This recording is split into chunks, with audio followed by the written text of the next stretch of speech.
labor shortage in one way or another. Maybe your food is taking longer to get to you at a restaurant, or maybe you're a small business owner and you're finding yourself picking up extra shifts to make up for a lack of staff.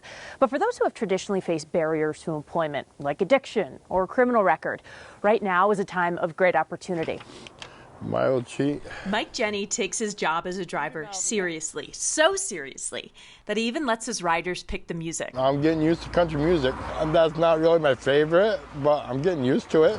Every day he drives this van more than 100 miles, helping a particular group of folks get to and from their jobs, a group that Mike himself is a part of. I was having trouble finding a job because of when I was younger, I did a bunch of things that I wasn't supposed to be doing. And a lot of people wouldn't accept the things that were on my record. Mike is one of 77 million people in the country that have an arrest or conviction on their record. According to the U.S. Chamber of Commerce, the unemployment rate for this population is 27%, and it's 60% for folks up until 4 years after their release. I've since fixed those problems, and now they're not an issue. But companies don't really understand that. Yeah, that sort of hurts my pride, because, hey, it's all because of something that I did. These numbers are high, but so are the statistics of our current labor shortage. The Chamber says there are more than 10 million open jobs right now, but only 5.8 million unemployed people, thanks to a number of factors, including pandemic-spurred early retirement and parents deciding to stay home due to a lack of childcare. We are short 4 million people to fill those jobs.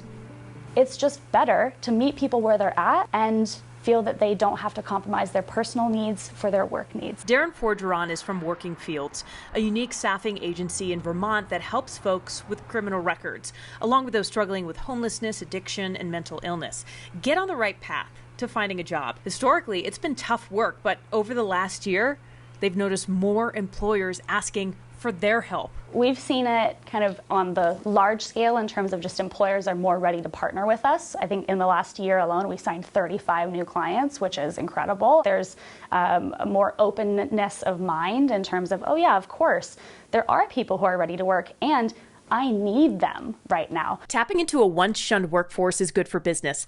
The Center for Economic and Policy Research says that refusing to hire people with criminal records shuts the country out of up to $87 billion in annual GDP. 85% of HR leaders say second chance hires perform the same or even better than other employees. They will be loyal. They will be punctual. They will be the things that you want when they can also be individually fulfilled, when they can kind of meet the goals that they need outside of the workplace. But generally, they're all in good spirits. But to folks like Mike, they all smile, who not only works as a driver for Working Fields, but got back on his feet because of them, it's more than the bottom line. It's about building back up. And they encouraged me and actually helped me recover. We see you as a human being and not just the story that's been told about you. And employers are more willing to see that now. And employers are more willing to support that. And when they do, that person can build the life that they want. Our past is a part of our story, but for the people who believe it shouldn't always dictate our future, they hope that this pattern of employers taking chances on more folks continues well past the current worker shortage. Don't just look at the bad things. Look at their accomplishments. Look beyond the mistakes. Vanessa Mashanya, Scripps News, South Burlington, Vermont. Thank you for joining us this week. Join us next week as we take a look at housing issues in America. Mobile home parks are an important affordable housing option. We'll show you the unique way some communities are now fighting back against issues like skyrocketing rent. Until then, near Lake Charles, Louisiana, I'm Chris Stewart, and this is The Race.